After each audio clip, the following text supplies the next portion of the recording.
इस कार्यक्रम के पुण्यार्चक हैं श्रीमती सरिता जी, श्री सुरेश कुमार जी, श्रीमती नेहा, श्री रोहित, आन्या पाटनी, अरहम पाटनी, श्रीमती नैना, श्री अंकित, अयांश, राजवीर पाटनी एवं समस्त पाटनी परिवार, Paschim Bangal, Kolkata, SKP group of companies.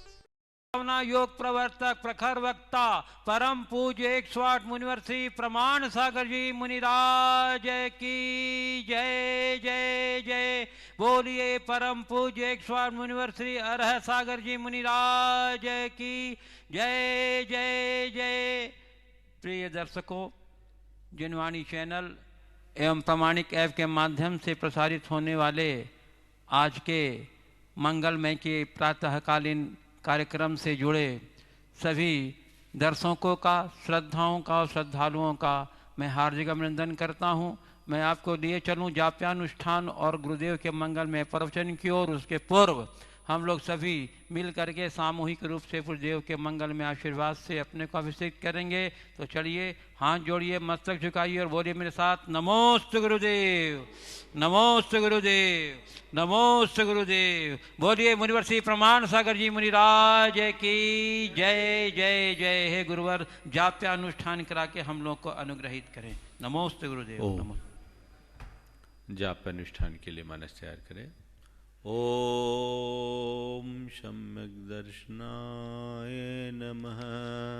ओम सम्यक दर्शनाय नमः। ओम सम्यक ज्ञानाय नमः।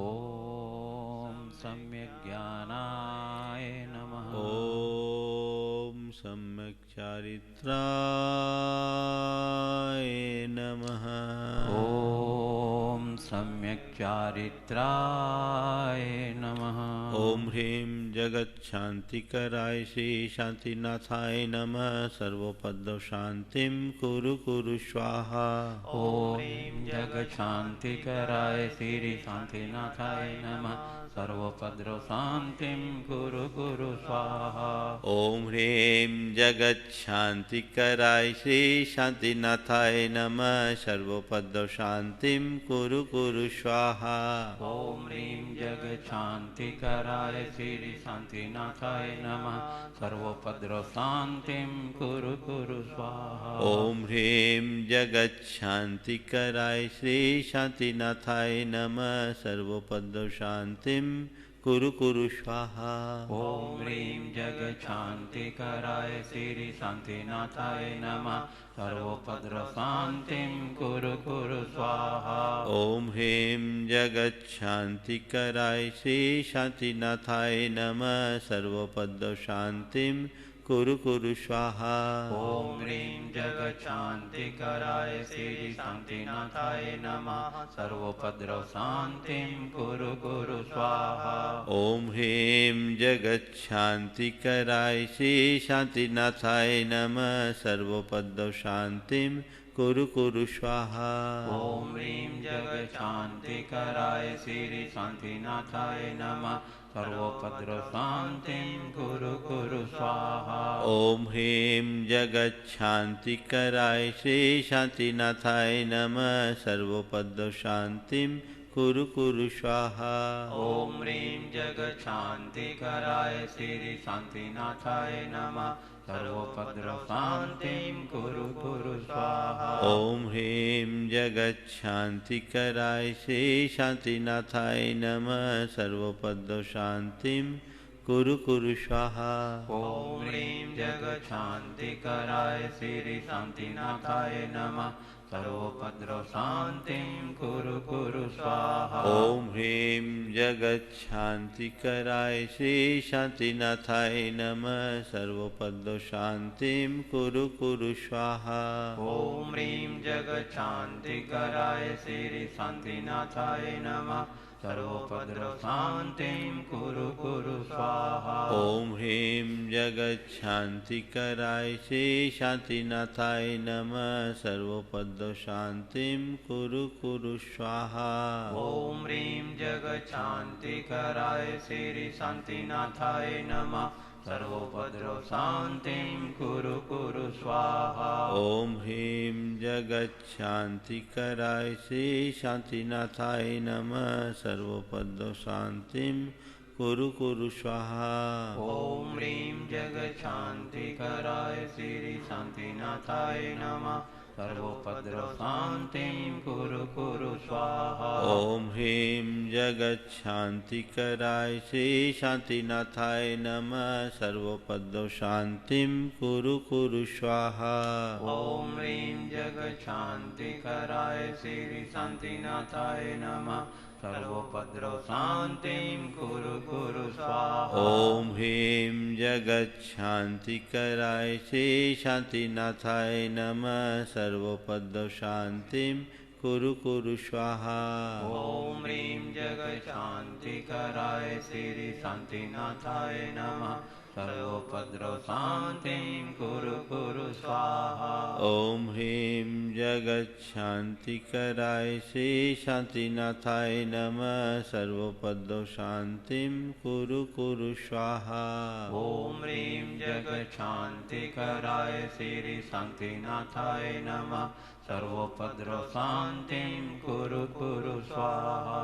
ओम ह्रीं जगच्छान्तिकराय श्री शांतिनाथाय नमः सर्वोपद्रवशान्तिं कुरु कुरु स्वाहा।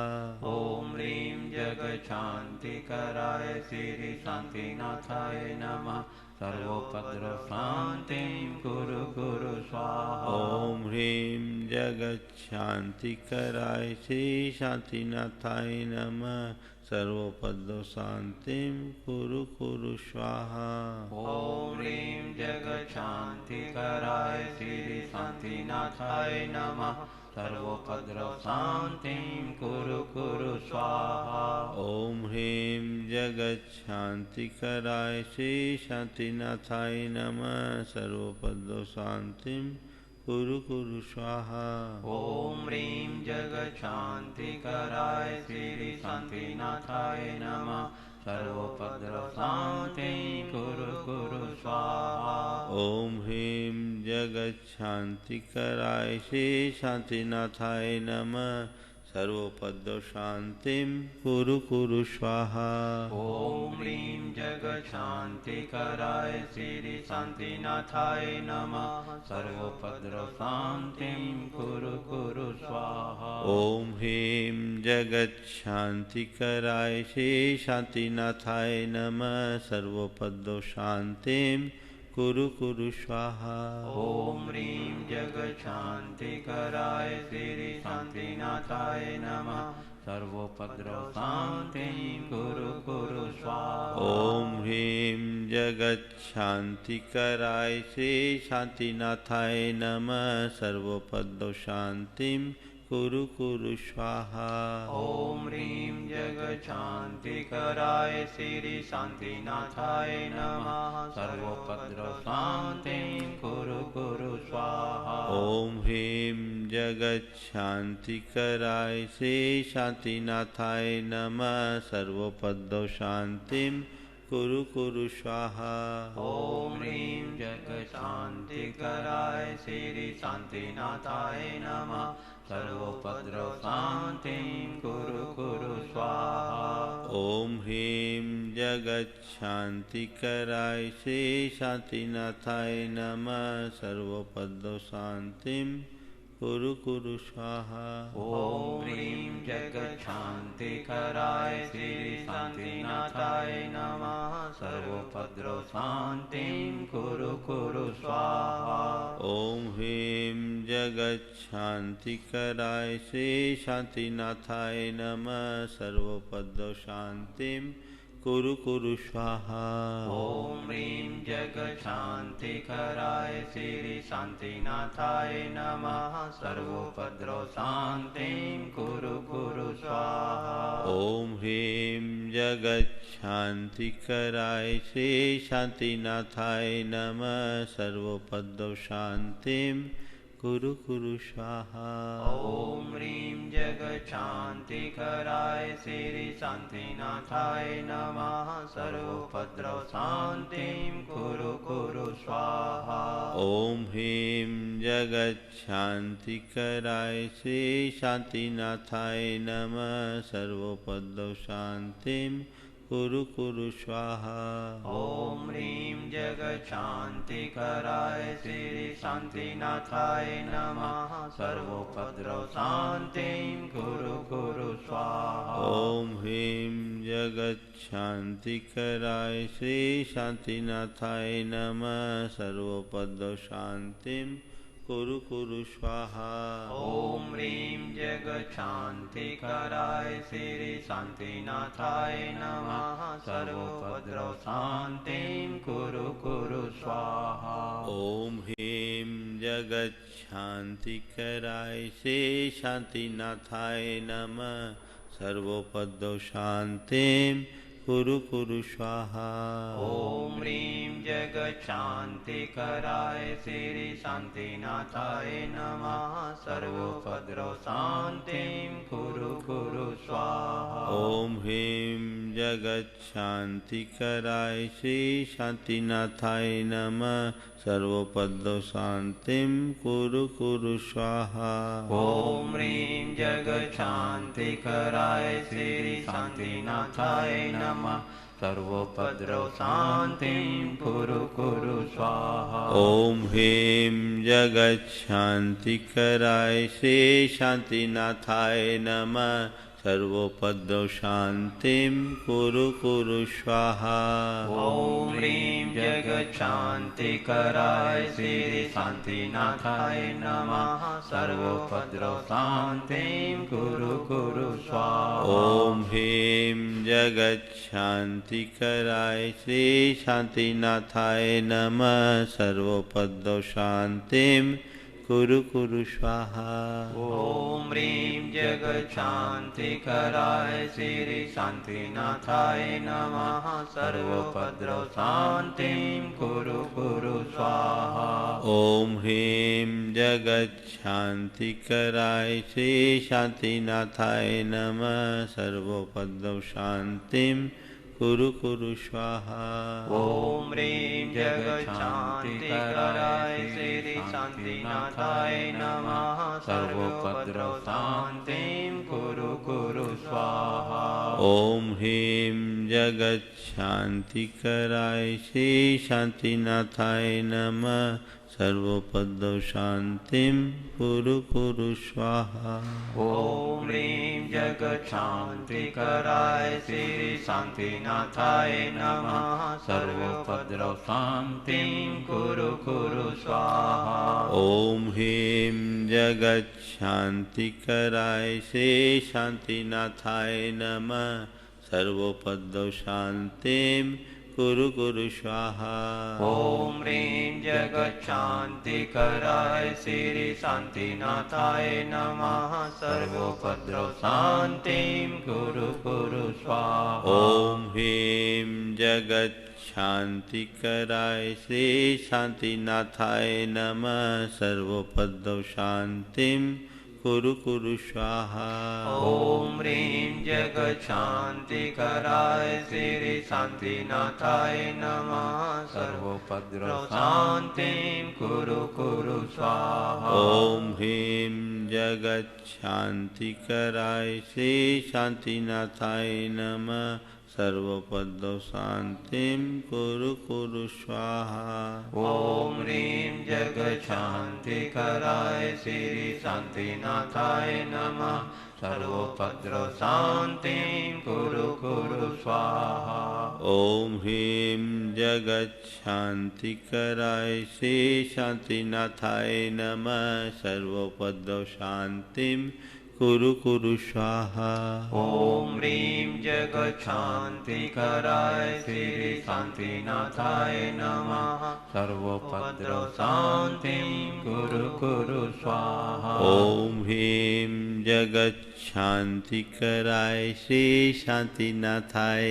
नमः सर्वोपद्रव शान्तिं कुरु कुरु स्वाहा ॐ ह्रीं जगच्छान्तिकराय श्री शान्तिनाथाय नमः सर्वोपद्रवशान्तिं कुरु कुरु स्वाहा ॐ ह्रीं जगच्छान्तिकराय श्री शान्तिनाथाय नमः सर्वोपद्रवशान्तिं कुरु कुरु स्वाहा ॐ ह्रीं जगच्छान्तिकराय श्री शान्तिनाथाय नमः सर्वोपद्रवशान्तिं कुरु कुरु स्वाहा ॐ ह्रीं जगच्छान्तिकराय श्री शान्तिनाथाय नमः सर्वोपद्रवशान्तिं कुरु कुरु स्वाहा ॐ ह्रीं जगच्छान्तिकराय श्री शान्तिनाथाय नमः सर्वोपद्रवशान्तिं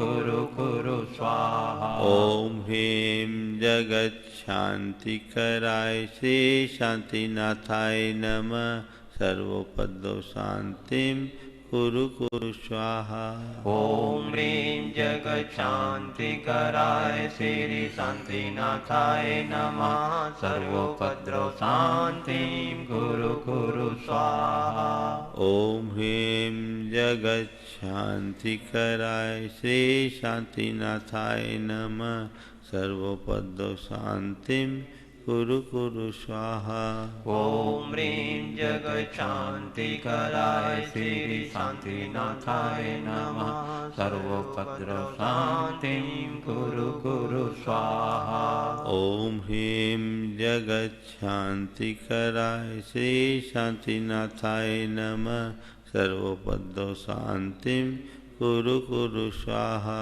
ॐ ह्रीं जगच्छान्तिकराय श्री शान्तिनाथाय नमः सर्वोपद्रवशान्तिं कुरु कुरु स्वाहा ॐ ह्रीं जगच्छान्तिकराय श्री शान्तिनाथाय नमः सर्वोपद्रवशान्तिं कुरु कुरु स्वाहा ॐ ह्रीं जगच्छान्तिकराय श्री शान्तिनाथाय नमः सर्वोपद्रवशान्तिं कुरु कुरु स्वाहा ॐ ह्रीं जगच्छान्तिकराय श्री शान्तिनाथाय नमः सर्वोपद्रवशान्तिं कुरु कुरु स्वाहा ॐ ह्रीं जगच्छान्तिकराय श्री शान्तिनाथाय नमः सर्वोपद्रवशान्तिं कुरु कुरु स्वाहा ॐ ह्रीं जगच्छान्तिकराय श्री शान्तिनाथाय नमः सर्वोपद्रवशान्तिं कुरु कुरु स्वाहा ॐ ह्रीं जगच्छान्तिकराय श्री शान्तिनाथाय नमः सर्वोपद्रवशान्तिं कुरु कुरु स्वाहा ॐ ह्रीं जगच्छान्तिकराय श्री शान्तिनाथाय नमः सर्वोपद्रवशान्तिं कुरु कुरु स्वाहा ॐ ह्रीं जगच्छान्तिकराय श्री शान्तिनाथाय नमः सर्वोपद्रवशान्तिं कुरु कुरु स्वाहा ॐ ह्रीं जगच्छान्तिकराय श्री शान्तिनाथाय नमः सर्वोपद्रवशान्तिं कुरु कुरु स्वाहा ॐ ह्रीं जगच्छान्तिकराय श्री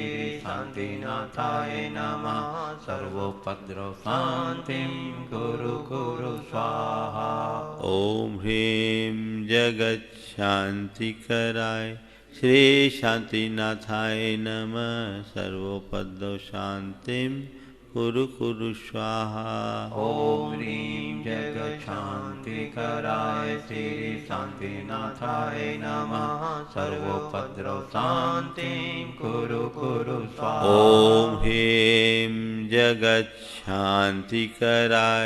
श्री शान्तिनाथाय नमः सर्वोपद्रवशान्तिं कुरु कुरु स्वाहा ॐ ह्रीं जगच्छान्तिकराय श्री शान्तिनाथाय नमः सर्वोपद्रवशान्तिं कुरु कुरु स्वाहा ॐ सम्यक् दर्शनाय नमः ॐ सम्यक् दर्शनाय नमः। ॐ सम्यक् ज्ञानाय नमः।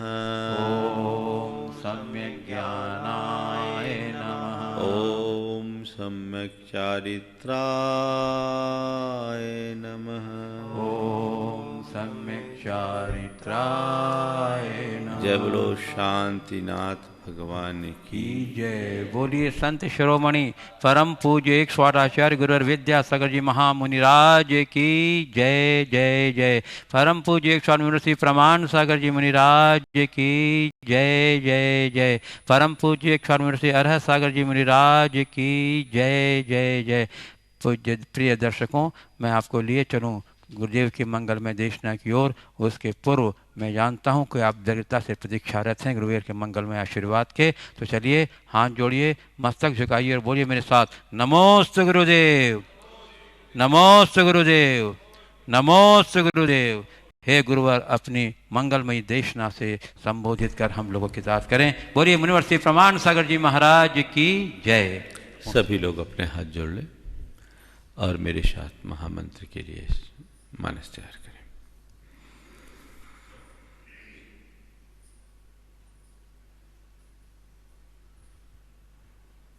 नमो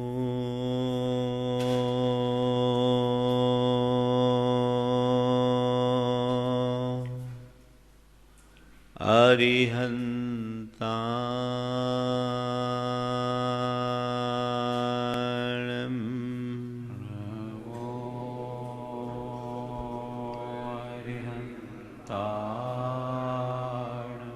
नमो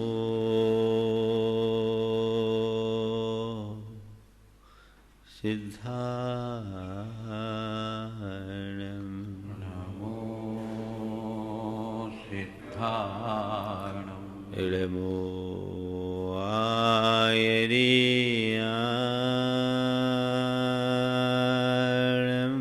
नमो आयर्याणं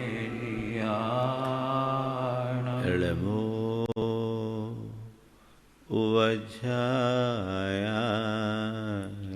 नमो वज्झायाणं नमो लोये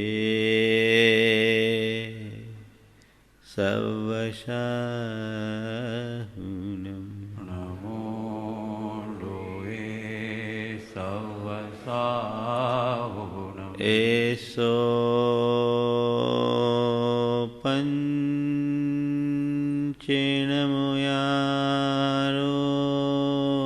एषो पञ्चनमो यारो सवपावपनाशनो सर्वपावपनाशनो मङ्गलालं च सवेशिं मङ्गलाडं च सवेशिं परमं हो मङ्गलम् परममहोयि मङ्गलम्। जय बोलो देवादिदेव 1008 श्री भगवान महावीर स्वामी की जय जय जय। अहिंसा परमो धर्म की जय जय जय। परम पूज आचार्य गुरुवर श्री विद्यासागर जी महाराज की जय जय जय। परम पूज्य 108 मुनिवर श्री प्रमाण सागर जी मुनिराज की जय जय जय। परम पूज्य 108 मुनिवर श्री अरहत सागर जी मुनिराज की जय जय जय। नमोस्तु। विपत्ति, बीमारी, वियोग और विषमता में अपने जीवन में स्थिरता कैसे लाए। हर मनुष्य किसी न किसी रूप में इनसे प्रभावित है और यही मनुष्य के जीवन को अंदर से तोड़ देती है। विपत्ति और बीमारी की बात आप सबके बीच पहले हो चुकी। आज क्रम है वियोग का। जहाँ संयोग है वहाँ वियोग होगा और जो संयोग में सुखी होगा वो वियोग में दुखी होगा। संसार के अधिकतर प्राणी के साथ प्राय यही होता है। संयोगों को, अनुकूल संयोगों को पाकर वो हर्षित होता है और वियोग होने पर व्याकुल चित्त। विडंबना ये है कि न संयोग हमारे हाथ में है न वियोग हमारे हाथ में है। संयोग भी कर्म के अधीन है और वियोग भी कर्म के अधीन है। जो इस सच्चाई को जानता है वो संयोग में हर्षित नहीं होता और वियोग में विचलित नहीं होता। लेकिन जिसे इस सच्चाई का ज्ञान नहीं है वो कभी हर्ष तो कभी विषाद, कभी खुशी तो कभी गम के द्वंद्व में झूलता रहता है। संत कहते हैं संसार की वास्तविकता को पहचानने की कोशिश करो और ये देखो कि इस पूरे के पूरे संसार की व्यवस्था में तुम्हारी भूमिका कितनी सी है, तुम्हारे हाथ में क्या है, तुम्हारे नियंत्रण में क्या है। अगर इस पर गहराई से विचार करेंगे तो हमारी एक श्वास भी हमारे नियंत्रण में नहीं है। कोई व्यक्ति इस बात को दावे के साथ नहीं कह सकता कि मेरी अगली श्वास पर मेरा नियंत्रण है।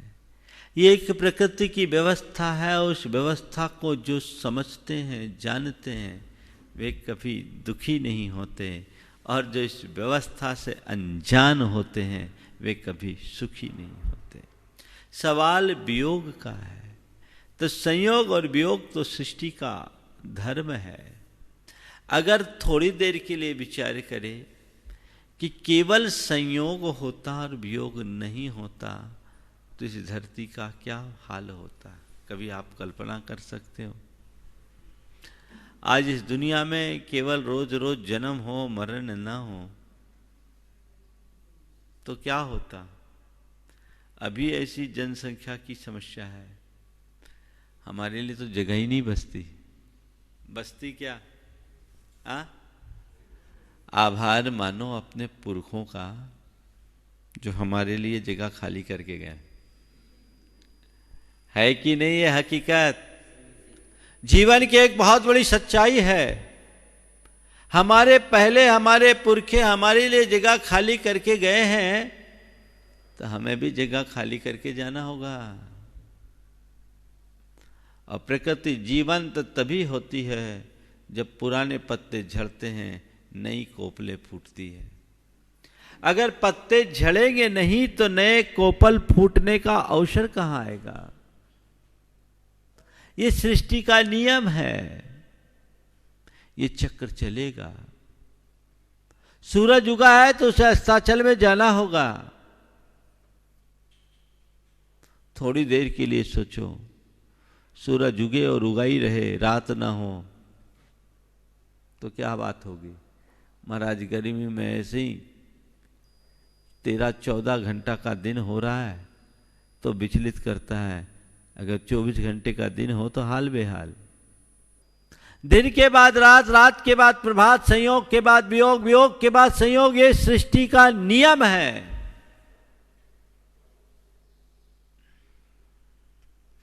बिकसते मुरझाने को फूल, उदित होता छिपने को चंद, बरस जाते भरने को मेघ, बरस जाते मिटने को मेघ, उदित होता छिपने को चंद। बिकसते मुरझाने को फूल, उदित होता छिपने को चंद, बरस जाने को भरते मेघ, दीप जलता होने को मन, छलकती जाती है दिन रैन, लबालब तेरी प्याली मीत, मौन होता जाता संगीत। क्षणिक है मत वाले जीवन, क्षणिक है मत वाले जीवन। ये जीवन की एक बहुत बड़ी सच्चाई है। इसलिए कभी कोई वियोग हो तो उससे विचलित ना हो। 4 स्थितियां बनती है वियोग में। पहली, वियोग में शोक। प्राय ज़्यादातर लोग हैं जो किसी व्यक्ति या वस्तु के वियोग होने पर बड़े विचलित हो जाते हैं, उनके मन में घोर शोक हो जाता है। कई लोग तो एकदम ऐसे डिप्रेशन में आ जाते हैं, अवसादग्रस्त हो जाते हैं कि कुछ करने लायक ही नहीं बचते। शरीर एकदम निस्सत्व जैसा हो जाता है, बुद्धि को काट मार जाता है, जीवन चलता फिरता मशीन जैसा बन जाता है, उसमें कोई प्राणवत्ता जैसी नहीं दिखती। पर बंधुओं, ऐसा करके भी क्या होगा? किसी के वियोग में तुम शोक करोगे, आंसू बहाओगे, तो क्या वो लौट कर आ जाएगा? जाने वाला चला गया और छूटने वाली चीज चले गई, लेकिन मन विचलित करता है। मैं देखता हूं व्यक्ति से ज्यादा वस्तु का राग मनुष्य को विचलित करता है। मैं एक महानगर में था, स्थान का नाम बता देता हूं, कोलकाता में था। जहां रुका था एक ही कैंपस में सारी प्रवचन आदि का कार्यक्रम, विश्राम का कार्यक्रम वहीं था। मैं नीचे पांडाल में बैठकर शाम का प्रतिक्रमण कर रहा था। एक बहन जी, करीब हमारे प्रतिक्रमण में 25 से 30 मिनट लगते हैं। मैंने प्रतिक्रमण प्रारंभ ही किया कि देखा एक बहन जी बड़ी व्याकुल चित्त होकर बार बार इधर उधर इधर उधर इधर उधर घूम रही थी। एक संभ्रांत घराने की महिला थी। आधा घंटे तक वो बड़ी परेशान दिख रही थी। मेरा प्रतिक्रमण पूरा हुआ, उन्होंने आकर के नमोस्तु किया। मैंने कहा क्या बात है बहन जी, बहुत परेशान दिख रही। बोले महाराज क्या करूं, बहुत बड़ा नुकसान हो गया। बोले क्या हो गया? बोले महाराज जी सुबह प्रवचन में आई थी तो कान का टॉप गिर गया। हमने टॉप ही तो गिरा है, कान थोड़ी गिरा, क्यों परेशान हो रही? नहीं नहीं महाराज बड़ा कीमती था, डायमंड का था। ठीक है, परेशान मत हो, मिलना होगा तो मिल जाएगा। महाराज कोई उपाय बताइए ना। बिल्कुल बहुत परेशान हूँ, सुबह से आज बिल्कुल चैन नहीं पड़ रही है। जब से पता लगा कि टॉप गिर गया तो मेरी हालत खराब है महाराज जी, बहुत कीमती थी। बोले कितने की होगी? बोले महाराज जी कोई 5 लाख रुपए का होगा। ये घटना 2006 की है, 2006 की नहीं, मैं पहली बार, हाँ 2006 की। मैंने कहा ये बताओ आपकी कुल संपत्ति का वो कितना प्रतिशत होगा? कुल संपत्ति का कितना प्रतिशत होगा? बोले महाराज वो हिसाब नहीं लगाया, लेकिन वो कोई ऐसे उसकी कोई वैल्यू नहीं, हमारे पास आपके आशीर्वाद से बहुत है। मैंने कहा 1%? नहीं महाराज वो ½ भी नहीं है। हम बोले बताओ कुल संपत्ति का पॉइंट पर ½ अगर तुम्हारा खोया और तुम विचलित हो गई। 99.99 वो भी मैं बोल रहा हूं, उनका तो 0.1% गया होगा जो उनका स्टेटस था। वो सब बचा पर वो दिख नहीं रहा, मन विचलित। महाराज जी बहुत शौक से खरीदा था, बहुत अच्छी थी। बोले शौक से खरीदा था, शौक से पहनो, खोने में शौक क्यों कर रही हो? तुम्हारा होगा, मिलना होगा तो मिल जाएगा, और नहीं मिलना होगा तो चला जाएगा। परेशान मत हो, जाओ आप तो। पूरी मैटिंग को उलट पलट कर सब कुछ वो देख चुकी थी, नहीं मिला। दूसरे दिन सुबह जब झाड़ू लगाई गई तो वहां का सफाई कर्मी बड़ा ईमानदार था, उसको वो दिख गया, उसने उन्हें दिया और ये उनकी जान में जान आई। उसे वो 500 रुपया इनाम देने लगे। बोले नहीं माँ जी मुझे लेना होता तो मैं पूरा ही ले लेता, मैंने ड्यूटी की है, मुझे आपका इस मूल्य पर कोई इनाम लेने की जरूरत नहीं, मैं अपना काम कर रहा हूं। इतनी सी चीज खोने पर मन इतना बेचैन। आप दूर मत जाओ, महिलाओं में ये बीमारी ज्यादा, एक ठो चम्मच खो जाए तो कितनी परेशान होती, बहुत परेशान।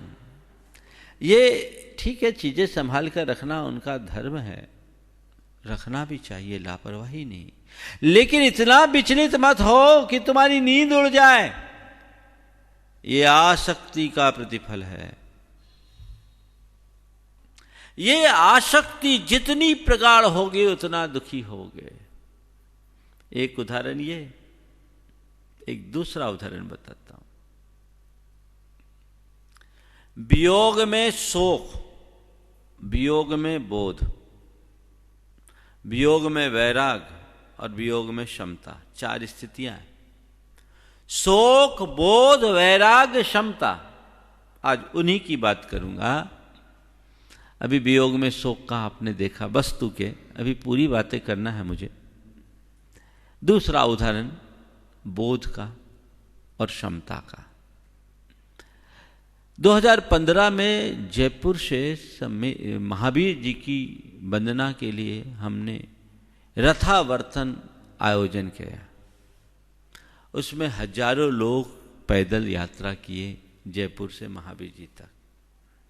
जिस दिन उस यात्रा की शुरुआत थी, रामलीला मैदान से उस यात्रा का शुभारंभ हुआ।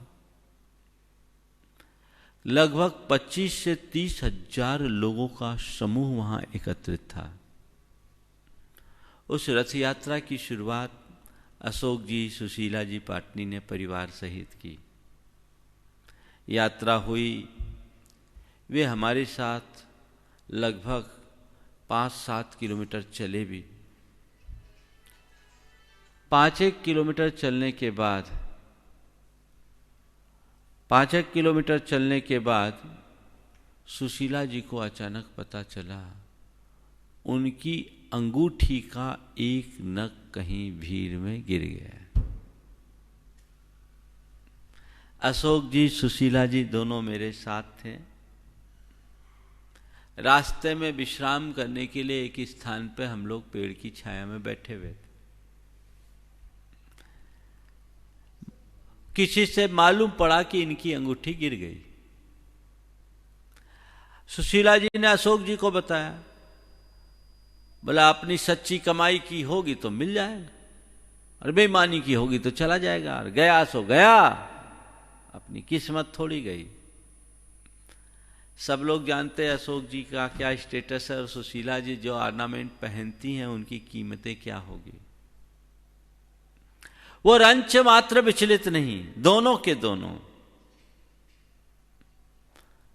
उनके आदमियों को इसको लेकर बड़े परेशानी, वे उसे खोजने निकल गए। उनका पूरा स्टाफ भी उनके प्रति समर्पित।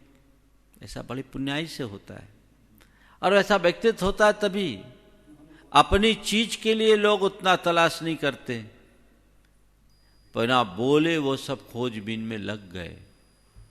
और आप सब सुन करके ताज्जुब करोगे, 1 घंटे के अंदर जयपुर शहर के सलोना बिछोना वालों का जो प्रतिष्ठान है उसके सामने व्यस्ततम सड़क पर धूल में पड़ी हुई वो नग मिल गए।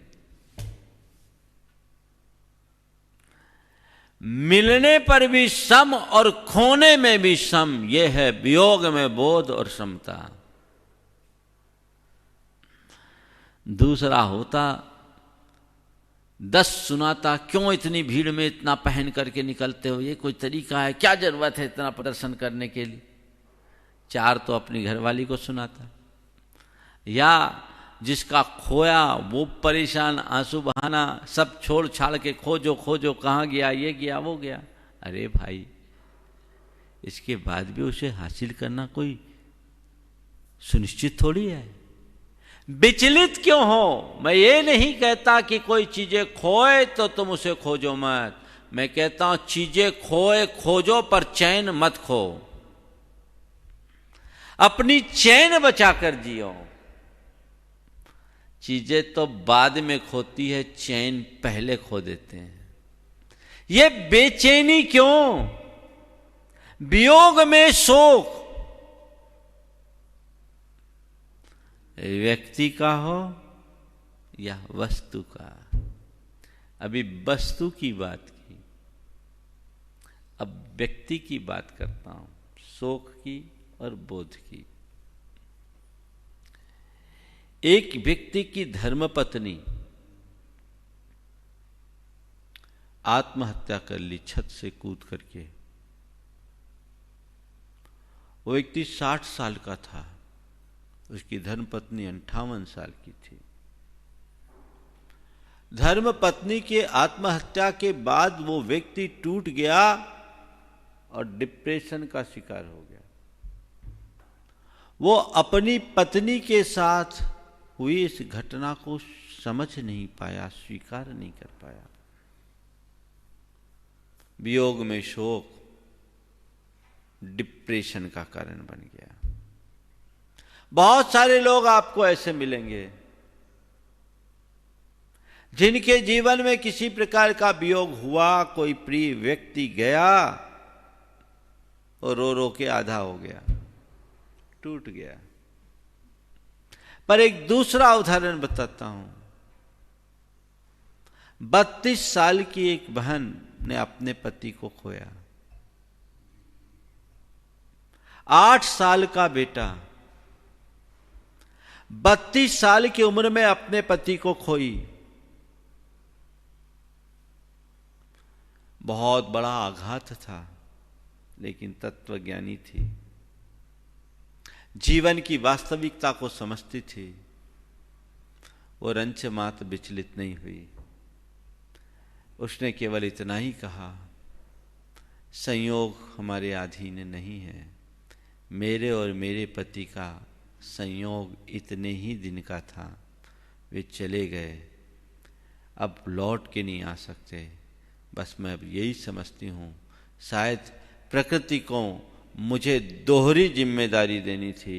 अब मुझे अपने बेटे का लालन पालन करना है, 8 साल की उम्र का है। अब उसे माँ के साथ मुझे पिता का प्यार भी देना होगा। मैं अपना कर्तव्य निभाऊंगी। अगर प्रकृति को यही मंजूर है तो मैं निभाऊंगी। लोगों ने उनसे कहा कि तुम दूसरा विवाह कर लो। बोले नहीं, मुझे अब किसी दूसरे विवाह की जरूरत नहीं है। जो मुझे मिलना था मिल गया। मेरे पति चले गए और मैं पति खोए उसे तो लौटाया नहीं जा सकता, लेकिन मेरा बड़ा पुण्य है कि मेरे पति अपने पीछे इतना छोड़ करके गए हैं कि मुझे अतिरिक्त प्रयत्न करने की ज़रूरत नहीं होगी। और कदाचित वह नहीं भी छोड़ते तो मेरे माता पिता ने मुझे इतना पढ़ाया लिखाया है कि मैं अपना और अपने बेटे का निर्वाह तो अच्छे से कर सकती हूँ। ये मेरी जिम्मेदारी है। आज बेटा है इसलिए उसके लालन पालन का दायित्व मुझे निभाना है। अगर बेटा नहीं होता तो मेरे लिए वैराग्य का रास्ता खुला था। वियोग में बोध।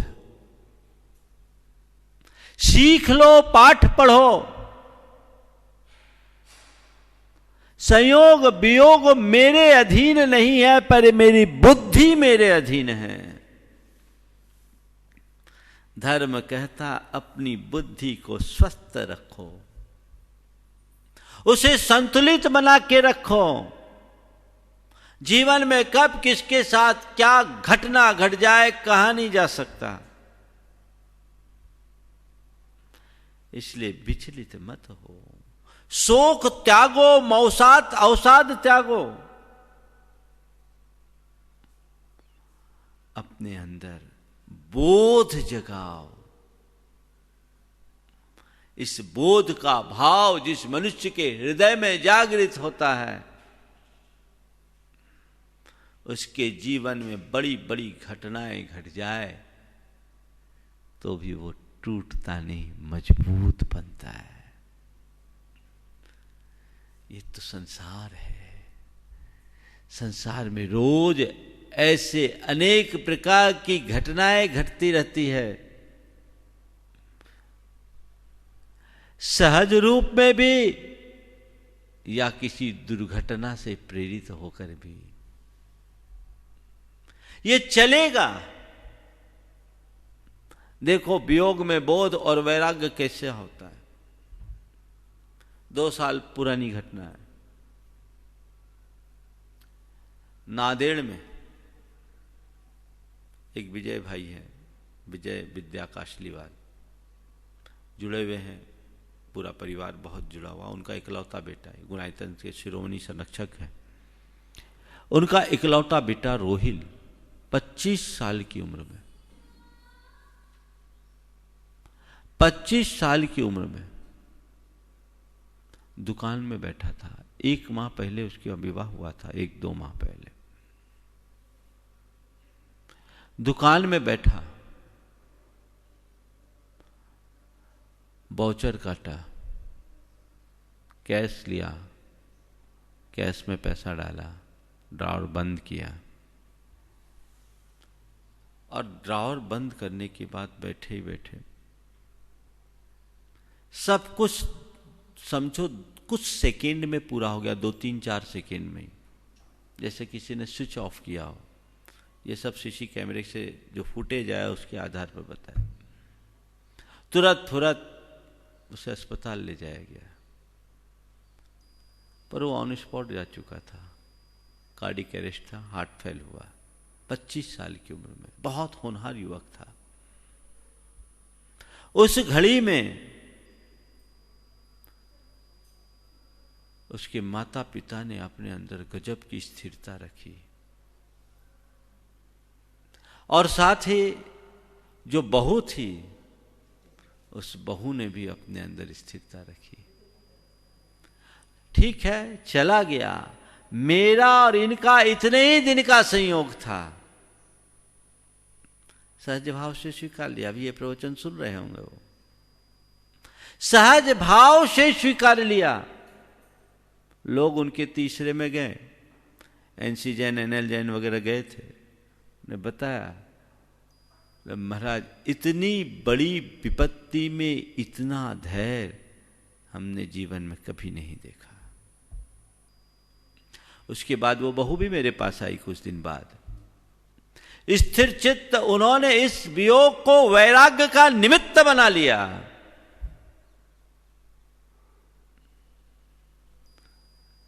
लोगों ने उसे अनेक प्रकार के प्रस्ताव दिए। मैंने भी पूछा, उसने कहा महाराज अब संयम ही मेरे जीवन का मार्ग है, मैं उसी मार्ग पर चलूंगी। अब कीचड़ में फंसने का भाव मेरा नहीं है। एक ज्ञानी और अज्ञानी में यही अंतर है। और एक ऐसा भी केस देखा मैंने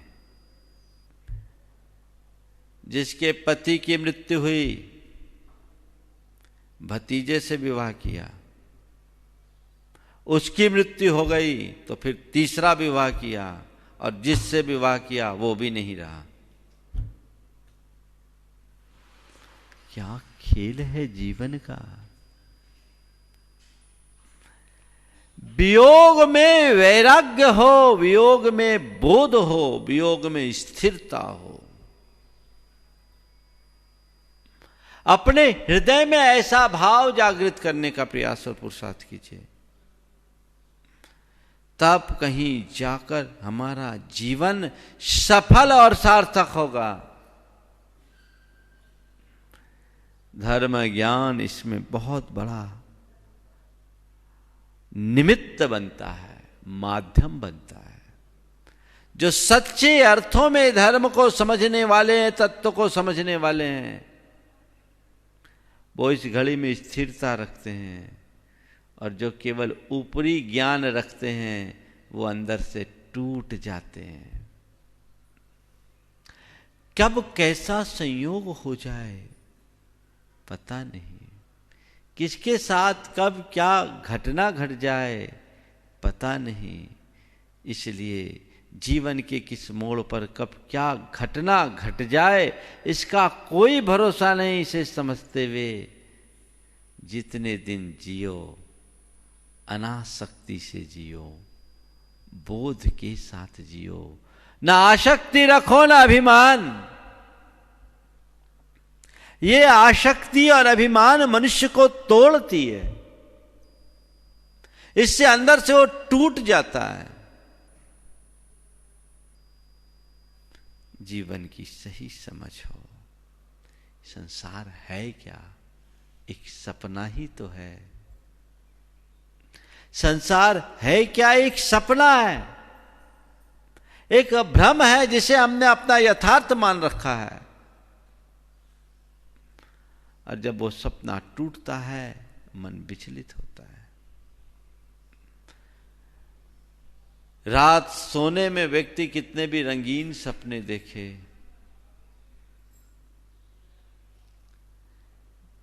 आंख खुलते ही जैसे सपना टूटता है, सपने में खोए हुए साम्राज्य का रंच मात्र भी विषाद नहीं होता। होता है क्या? एक आध मिनट हो सकता है नॉर्मल होने में लग जाए, लेकिन जैसे इसका आभास होता है, अरे ये तो सपना था, मन वापस सामान्य हो जाता है। होता है? संत कहते हैं बस इतना ही तो समझना है। एक बंद आंख का सपना है, दूसरा खुले आंख का सपना। एक बंद आंख का सपना है, एक खुले आंख का सपना है। जिस दिन खुले आंख में दिखाई देने वाली चीजें तुम्हें सपना दिखने लगेंगे, उसी दिन तुम परम बोध को प्राप्त कर लोगे। तुम्हारी चेतना जाग उठेगी, तुम्हारी तंद्रा टूट जाएगी, तुम्हारे जीवन में आमूलचूल परिवर्तन घटित हो जाएगा। ये सपना है, सपने को समझो। सुना है राजा जनक ने रात में एक सपना देखा कि अचानक पर चक्र ने आक्रमण किया और उनका राज छिन गया। उन्हें जान बचाने के लिए गुप्त मार्ग से भागना पड़ा। जंगल में एकाकी भागते भागते रास्ते में उनका राज चिन्ह भी उन्हें हटाना पड़ा। कपड़े धूल दशरित हो गए, हालत फटेहाल सी हो गई, और उस फटेहाल स्थिति में वो 3 दिन से खाने को कुछ नहीं मिला। एक जगह एक पंगत थी, उस पंगत में गए तो उन्हें पत्तल में थोड़ी सी खिचड़ी मिली। आखिरी में उनका नंबर था। जो बची हुई खिचड़ी, और खिचड़ी में भी क्या, जो उसका जला हुआ अंश था वो साथ साथ लगा हुआ था। वो भूख से व्याकुल थे, 3 दिन से कुछ खाया नहीं। वो खिचड़ी खाने ही वाले थे कि अचानक 2 कुत्ते आपस में झगड़ते हुए आए और पत्तल पर आ गए। पत्तल पलट गई, धूल मिट्टी में वो खिचड़ी भी सन गई। इसी बीच उनकी नींद खुली। इसी बीच नींद खुली। सुबह उनने अपने दरबारियों से पूछा कि सच क्या है? रात में जो सपने में देखा था वो सच है, या जो अभी देख रहा हूं वो सच है? रात जिसे सपने में देखा था वो सच है, या जो अभी देख रहा हूं वो सच है? तो कहते हैं जनक, वो भी सच नहीं है, ये भी सच नहीं है। वो बंद आंख का सपना था, ये खुली आंख का सपना है। बस नदी नाव संयोग समझो। ये सोचो हम संसार में जितने हैं सारे संयोग वियोग में हैं। एक दिन सबको जाना है, सब यात्री हैं, सबके अपने अपने पड़ाव निश्चित हैं। हम जितने देर इस यात्रा के हिस्से बन जाएं, हम थोड़ी देर के लिए सहयात्री हैं, पर सहगामी कोई नहीं, सबको जाना अकेला है। आकर के बसे हैं, जब तक हैं तब तक हैं। ये तत्व ज्ञान अपने भीतर विकसित होना चाहिए, तो जीवन का रास्ता बदल जाएगा। तो वियोग में शोक वियोग में बोध, वियोग में बोध जगाओ, और तीसरा है वियोग में वैराग्य। अगर किसी के वियोग की बात आए तो वैराग्य। भगवान ऋषभदेव को वैराग्य हुआ था। सब आप लोग पंचकल्याणकों में देखते हो, नीलांजना नाम की नृत्यांगना नृत्य करते करते करते करते अचानक अचेत हो गई, किसी को पता भी नहीं लगा। उस नृत्यांगना के नृत्य करने के दौर में ही जैसे उसकी मृत्यु हुई, इंद्र ने दूसरी हूबहू वैसी नीलांजना को वहां नृत्य में लगा दिया। लेकिन भगवान ऋषभदेव ने इसे जान लिया। नृत्य चल रहा है, अचानक वो कहते बंद करो नाच गान। सब स्तब्ध है। ये क्या? बोले हाँ, मैंने जीवन की वास्तविकता को जान लिया। ये संयोग क्षण क्षणी है। मुझे नीलांजना की मृत्यु में अपनी मृत्यु दिख गई।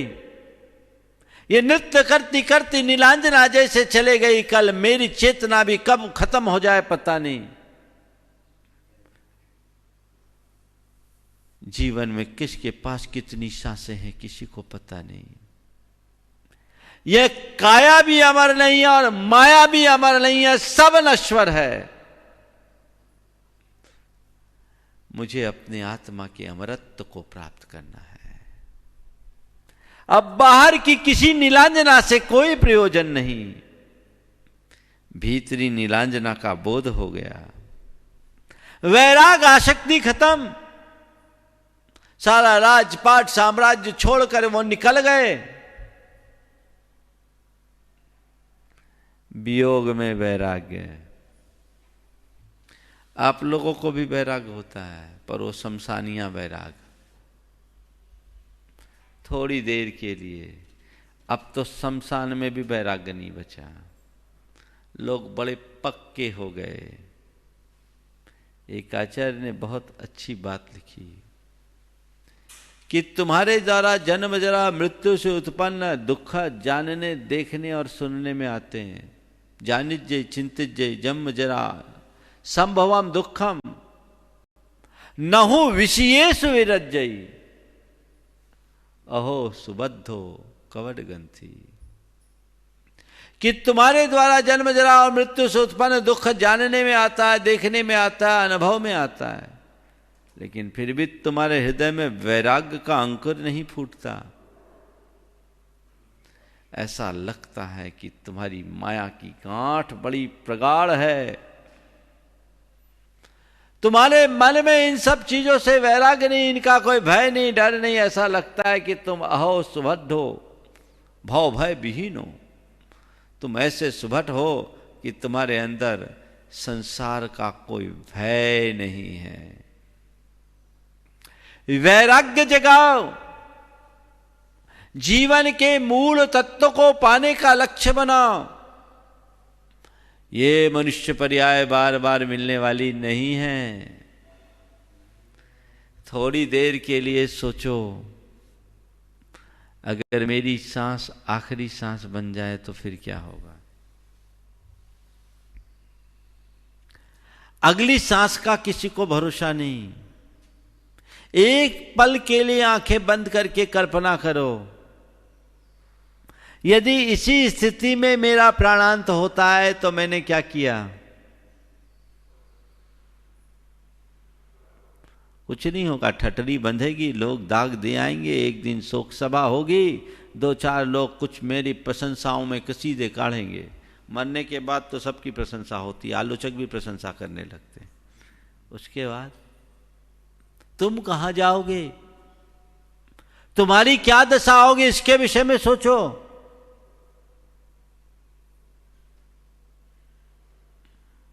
इस पर विचार करो। जीवन की वास्तविकता को समझो। ये जीवन क्षण भर के लिए मिला है। जम्मम मरनेन समम संपज्जय जो बनम जरा समनम लक्खी विनाश सह्या इह किंच विनत सासयम नथी। जन्म के साथ मरण, यौवन के साथ बुढ़ापा, और संपत्ति के साथ विपत्ति सब जुड़े हुए हैं। शाश्वत कुछ नहीं है, शाश्वत है तो ध्रुव आत्मा है। उस आत्मा से रुचि जगाओ, विषयों से विरक्ति होनी चाहिए। सब में भय है, वैराग्य मेवा भयम। अंदर का वैराग्य ही तुम्हें अभय प्रदान करेगा। उस वैराग्य भाव को जगाओ, राग भाव से अपने आप को मुक्त करने का प्रयत्न करो। मेरा ये राग भाव छूटे और वैराग्य भाव बढ़े। वियोग देखो और अंदर से डर लगना चाहिए, कितना भयानक है ये। कईयों के साथ तो कैसी कैसी विपत्ति आती और कितना गहरा वियोग होता है। सन 2012 की बात है, मैं एक स्थान पर था। एक युवक 18 साल का इंजीनियरिंग की पढ़ाई कर रहा था। उसके पिताजी, उसकी माँ, उसकी बहन और उसके दादा दादी, पांचों घर में, कुल उसके अलावा 5 सदस्य थे, कार से जा रहे थे। दुर्घटना घटी, पांचों ऑन स्पॉट चले गए। 18 साल का एक बच्चा भर घर में बचा, करोड़ों की संपत्ति। सोचो किस काम की, किस काम की ये संपत्ति, किसका राग, किसकी आसक्ति, किसके मोह माया और प्रपंच में फंसे हो। काल का एक बार सब विनष्ट कर देगा, एक झटके में। कब क्या हो जाए कुछ कहा नहीं जा सकता। इसलिए ऐसे स्थितियों को देखकर संसार का यथार्थ सामने रखना चाहिए। व्यक्ति, वस्तु और भोगों के संबंधों से अपने आप को अलग करने का मनोभाव जगाना चाहिए। वैराग्य होना चाहिए, उनमें आसक्ति नहीं होना चाहिए। अनासक्त हो। ये जीवन अगर इस रूप बन जाए तो हमारा जीवन धन्य होगा। वो व्यक्ति फिर न संयोग में सुखी होगा और न वियोग में विचलित होगा। ये तो खेल है संसार का। पाया तो भी मेरा नहीं, खोया तो भी मेरा नहीं, आया तो भी मेरा नहीं, गया तो भी मेरा नहीं, जन्म तो भी मेरा नहीं और मरण तो भी मेरा नहीं, संयोग तो भी मेरा नहीं, वियोग तो भी मेरा नहीं। इतनी चीजें जीवन में याद रहनी चाहिए। 4 पंक्तियां आप सबको देता हूं जो एक सूत्र वाक्य की तरह रोज याद करो। संसार शोकमय है, काया रोगमय है, जीवन भोगमय है और संबंध वियोगमय है। सुबह उठो, इन पंक्तियों को दोहराओ। संसार शोकमय है, काया रोगमय है, जीवन भोगमय है, संबंध वियोगमय है और इन चारों का निष्कर्ष सत्संग उपयोगमय है। सत्संग उपयोगमय, धर्म उपयोगमय है। उधर अपना चित्त लगाओ। इस सांसारिक भोगाकांक्षाओं में जो लिप्त रहते हैं, पूरी जिंदगी कोलू का बैल बने रहते हैं, कुछ नहीं पाते। मैं एक ऐसे व्यक्ति को जानता हूं जिसका इकलौता बेटा चल बसा, इकलौता बेटा चल बसा, घर में कोई दूसरा नहीं है और उसके बाद अपार संपत्ति है, पर कोई उसके मन में उदारता नहीं, कृपणता और बहुत कुछ बटोरने का भाव, आसक्ति ऐसी कि मत सोचो जैसे साथ लेकर जाएगा। मैंने उससे पूछा, भैया तुम अब किसके लिए इतना सब माया फैला रहे हो? एक बेटा था वो भी चला गया, अब तो कुछ सीख लो। ये अपनी धन अपनी संपत्ति की आसक्ति कम करो और तुम्हारा बेटा खो गया, औरों के बेटे के लिए तो लगा दो। जिनकी होनहार अच्छी नहीं होती उनकी बुद्धि कभी निर्मल नहीं बनती। वो आदमी मरेगा और सब छोड़ कर जाएगा। भाव तो हो अज्ञान। चला गया चला गया, बेटा चला गया, बेटा चला गया, रो तो रहा है, पर भैया जो चला गया अब अपनी सुध ले, अपने विषय में देखे। ये जिस मनुष्य के अंतरंग में जागृत होता है वही धन्य है। लेकिन मनुष्य की अंदर की ममता बड़ी विचित्र होती है, जो उसे आसक्ति में उलझाती है, जीवन भर वो रोते रहता है। बुंदेलखंडी एक गीत है जो गोविंद जी पालीवाल ने गाया, बहुत लिखा है, बहुत अच्छा गीत है। आज की मनुष्य की बढ़ती हुई आसक्ति को तोड़ने के लिए बहुत बड़ी प्रेरणा होगी। उसे सुना करके मैं बात पूरी करूँगा। जा ममता दिन दिन होते सवाई, जा ममता दिन दिन होते सवाई, 100 से सहस सहस ते लाखन, लाखत बड़े दहाई। 100 से सहस सहस ते लाखन, लाखत बड़े दहाई। दिन दिन दूनी होने लगे फिर, तो हूँ शांति ने आई। जा ममता दिन दिन होती सवाई, जा ममता दिन दिन होती सवाई। बचपन गओ जवानी खड़ गई, नैन की ज्योति गवाई। बचपन गओ जवानी खड़ गई, नैन की ज्योति गवाई। बूढ़ो भयो कान बैबेरे, बूढ़ो भयो कान बैबेरे, तो समझ ने आई। जा ममता दिन दिन होती समाई, जा ममता दिन दिन होती समाई।